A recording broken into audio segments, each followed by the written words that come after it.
সময় এরকম গান, আরে কিশোর কুমারের গান অসম্ভব, বন্ধ করে দেন এক্ষুনি।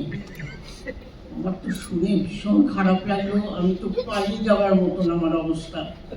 মাও সেরকম, বললো যে উনি এসেছেন, উনি এখানে থাকেন না, উনি থাকেন বম্বে, বলে সব জানি। কি জানাবেন আমাকে? কিশোর কুমার সম্বন্ধে কিছুই জানি না?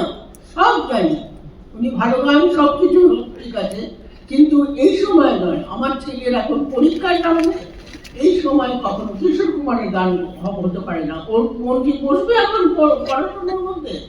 কিশোর কুমার এসে বললো, হ্যাঁ আপনি ঠিক বলেছেন, আমার এখন গান গাওয়া উচিত নয়। তবু যদি মনে করেন, তখন উনি হয়ে গেছেন, একটু লজ্জা পেয়ে গেছেন। লজ্জা পেয়ে গেলে বললো, হ্যাঁ আপনি গান, তবে একটু আস্তে আস্তে গান, জোরে জোরে গাইবেন না, আমার ছেলেটা পড়তে পারবে না, এই জন্য এসেছে।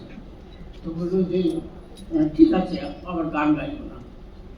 বললো না না না, তা করবেন না, আপনি গানটা গান, কিন্তু আস্তে আস্তে গান, আর দরজা টরজা সব বন্ধ করে দিন, তার আওয়াজটা যাবে না।